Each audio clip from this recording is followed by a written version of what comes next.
আসসালামু আলাইকুম, সবাইকে স্বাগত জানাচ্ছি বিডিফিউজে। আপনাদের সাথে আছি আমি ফাহাদিয়া মিতো। বহু দশক ধরে মধ্যপ্রাচ্যে ইরানের সবচেয়ে ঘনিষ্ঠ আরব মিত্র ছিল সিরিয়া। অন্যদিকে পুরো আরব বিশ্বে তেহরানের সাথে ক্ষমতা আর প্রভাব বিস্তারের প্রতিযোগিতায় জড়িয়েছিল পারস্য উপসাগরীয় অঞ্চলের সম্পদশালী দেশগুলো। বাশার আল আসাদ হঠাৎ করে ক্ষমতাচ্যুত হওয়ার পর তার ঘনিষ্ঠ মিত্র ইরান অনেকটা কোণঠাসা হয়ে পড়েছে। এই শূন্যতা পূরণে দামেস্কের নতুন সরকারের সাথে সম্পর্ক উন্নয়নের একটা সুযোগ তৈরি হয়েছে উপসাগরীয় দেশগুলোর। উপসাগরীয় অঞ্চলের দুই প্রধান শক্তি সৌদি আরব আর সংযুক্ত আরব আমিরাত সতর্কতার সাথে সামনে এগোচ্ছে। বিস্তারিত থাকছে হায়দার সাইফের প্রতিবেদনে।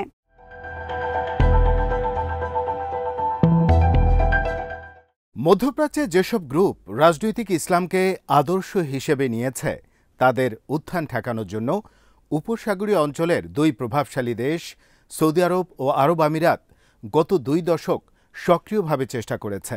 আল কায়দা, ইসলামিক স্টেট বা আইএসের সাথে মুসলিম ব্রাদারহুডের বিরোধিতা করছে দেশ দুটো।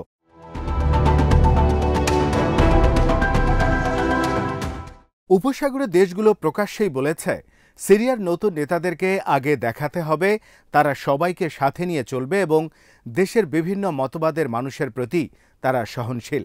কেবলই তারা রাজনৈতিক ও অর্থনৈতিক সহায়তা পেতে পারে। আমিরাতের প্রেসিডেন্টের কূটনৈতিক উপদেষ্টা আনোয়ার গারগাশ সম্প্রতি বলেছেন, বিদ্রোহী গ্রুপগুলোর কাজের ধরন এবং আল কায়দার সাথে তাদের অতীত সম্পর্কের কারণে তাদের ব্যাপারে সতর্ক থাকা প্রয়োজন।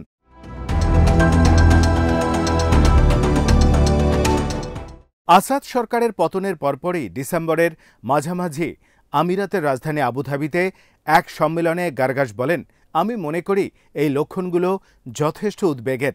এই অঞ্চলে আগেও এই ধরনের ঘটনা ঘটেছে, তাই আমাদের সতর্ক থাকার প্রয়োজন রয়েছে।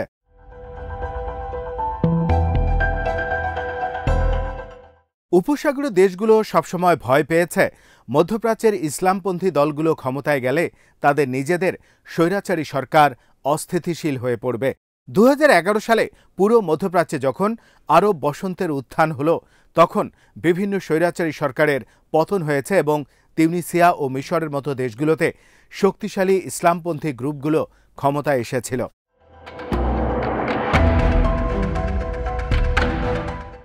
ইন্টারন্যাশনাল ক্রাইসিস গ্রুপের উপসাগরীয় অঞ্চল বিষয়ক সিনিয়র বিশ্লেষক আনা জ্যাকবাস বলেন, ইসলামপন্থী রাজনৈতিক দল ও সরকারগুলোর প্রতি শত্রুতামূলক আচরণের দীর্ঘ ইতিহাস রয়েছে আরব আমিরাতের। এখন পর্যন্ত আমিরাত বেশ কিছু সুস্পষ্ট বার্তা দিয়েছে।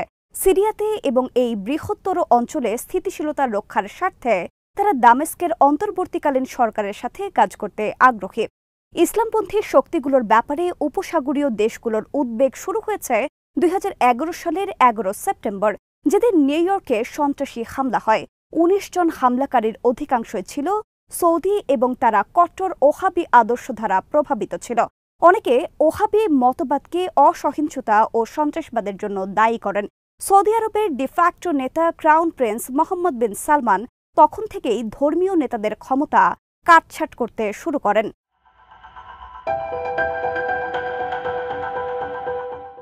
মিশরে আরব বসন্তে হোসনি মুবারকের পতনের পর সেখানকার ভোটাররা ইসলামপন্থী রাজনৈতিক দল মুসলিম ব্রাদারহুডের নেতা মোহাম্মদ মুরসিকে প্রেসিডেন্ট নির্বাচিত করেছিলেন, কিন্তু 2013 সালে সামরিক অভ্যুত্থানের মাধ্যমে তাকে সরিয়ে দেয়া হয়।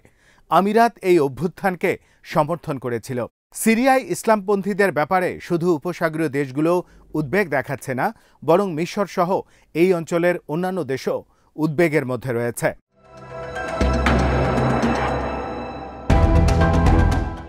মুরসিকে সরিয়ে 2013 সালে মিশরের ক্ষমতায় আসেন আবদুল ফাত্তাহ আল সিসি। তখন থেকেই তিনি ব্রাদারহুডের বিরুদ্ধে দমন-পীড়ন চালিয়ে যাচ্ছেন, কারণ এই গ্রুপটিকে তিনি ক্ষমতার জন্য হুমকি মনে করেন।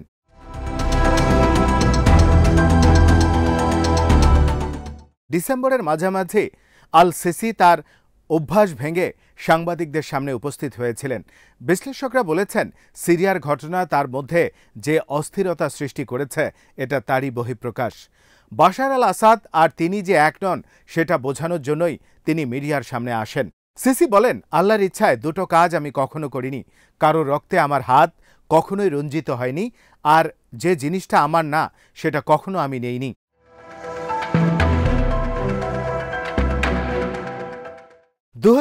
সালে সিরিয়ার গৃহযুদ্ধ শুরুর পর প্রায় এক দশক সৌদি আরব ও আরব আমিরাত আসাদ সরকারের কট্টর বিরোধী ছিল। বিরোধীদের উপর দমন পীড়নের কারণে আসাদ এই অঞ্চলে ও অঞ্চলের বাইরে একঘরে হয়ে পড়েন। এমনকি সিরীয় জনগণের উপর রাসায়নিক অস্ত্র ব্যবহারের অভিযোগ উঠেছিল আসাদের বিরুদ্ধে।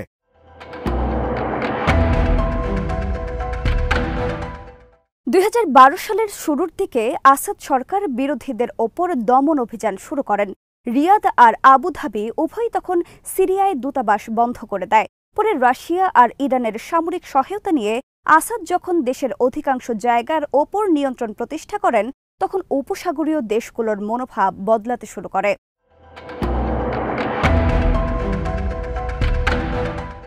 এক দশক বিচ্ছিন্ন থাকার পর বাশার আল আসাদকে আরব বলয়ে ফিরিয়ে আনার ক্ষেত্রে গুরুত্বপূর্ণ ভূমিকা রেখেছিল সৌদি আরব আর আমিরাত।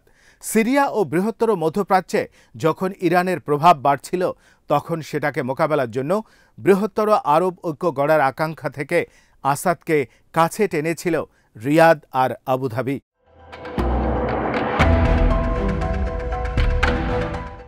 2023 সালের শুরুর দিকে তুরস্ক আর সিরিয়ায় ভয়াবহ ভূমিকম্প আঘাত হানে। সৌদি নেতারা তখন আসাদের দিকে মানবিক সহায়তার হাত বাড়িয়ে দিয়েছিলেন। একই বছরের শেষ দিকে একটা বড় অগ্রগতি ঘটে। সিরিয়ার নেতা আসাদকে আবার আরব লীগে ফিরিয়ে নেওয়া হয়।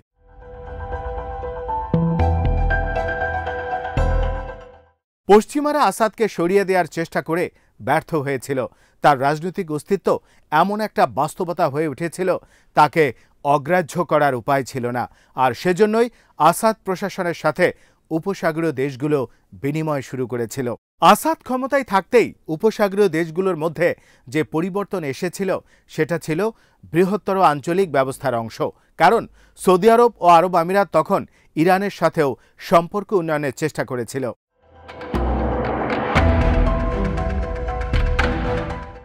সিরিয়ার নতুন নেতাদের অধীনে এখন যুদ্ধ পরবর্তী অর্থনৈতিক পুনর্গঠনের প্রশ্নটি সামনে আসছে। এ ব্যাপারে উপসাগরীয় দেশগুলো কী ভূমিকা নেয়, সেটা দিয়েই তাদের অবস্থানের পর্যালোচনা করতে হবে। সিরিয়ার অবকাঠামোগুলো কার্যত ধ্বংস হয়ে গেছে। এই অবকাঠামো পুনর্গঠন প্রক্রিয়ায় যুক্ত হলে সৌদি আরব আর আরব আমিরাতেরই লাভ হবে। দামেস্কের নতুন সরকারের সাথে তখন তারা নিজস্ব শর্তে দর কষাকষি করতে পারবে। সিরিয়া পুনর্গঠনে ভূমিকা রাখতে পারলে দেশটির ভবিষ্যৎ নীতি নির্ধারণের ক্ষেত্রেও প্রভাব বিস্তারের সুযোগ থাকবে।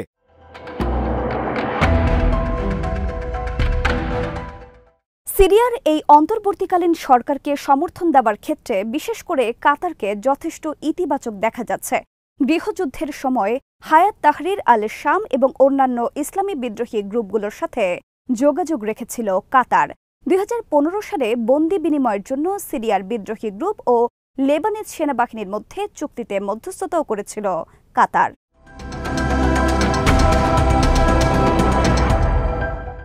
2017 সালে সৌদি আরব, আরব আমিরাত এবং বাহরাইন কাতারের সাথে সম্পর্ক ছিন্ন করে। কাতারের সাথে সম্পর্ক পুনঃস্থাপনের জন্য তারা যেসব শর্ত দেয়, তার একটি হল নুসরা ফ্রন্টকে কাতার কোনো সহায়তা দিতে পারবে না। এই নুসরা ফ্রন্টটি পরে বদলে HTS গঠিত হয়।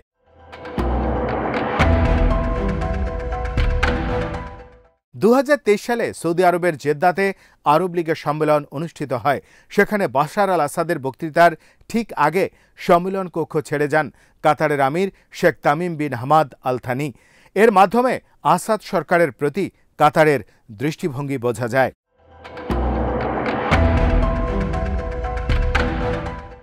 আসাদের পতনের পর ডিসেম্বরের শেষ দিকে কাতার তার পররাষ্ট্রমন্ত্রীকে দামেস্কে পাঠিয়েছিল। উপসাগরীয় অঞ্চলের আর কোনো দেশ থেকে তখনও এত উচ্চ পর্যায়ের নেতা সিরিয়ার অন্তর্বর্তীকালীন সরকারের সাথে দেখা করতে যায়নি। এরপর গেল সপ্তাহে দামেস্ক সফরে যান গালফ কোঅপারেশন কাউন্সিলের প্রধান ও কুয়েতের পররাষ্ট্রমন্ত্রী।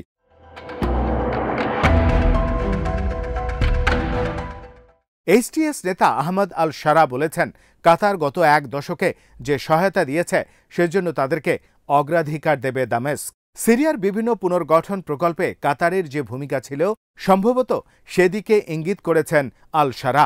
কাতারের যে প্রতিনিধি দল দামেস্ক সফর করেছে তাদের সাথে কাতার এয়ারওয়েজের একটি টেকনিক্যাল দলও ছিল। দামেস্ক ইন্টারন্যাশনাল এয়ারপোর্ট কিভাবে আবার চালু করা যায় সে ব্যাপারে প্রযুক্তিগত সহায়তা দেওয়ার জন্য সেখানে যান তারা।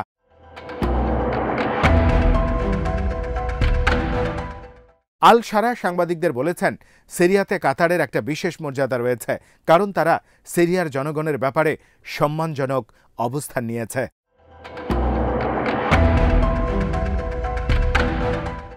আজ এখানেই শেষ করছে। সবাই ভালো থাকুন, সুস্থ থাকুন আর দেখতে থাকুন বিডি ভিউজ। চ্যানেলটি ভালো লাগলে সাবস্ক্রাইব করুন, সংযুক্ত থাকুন আমাদের ফেসবুক পেজে। আল্লাহ হাফেজ।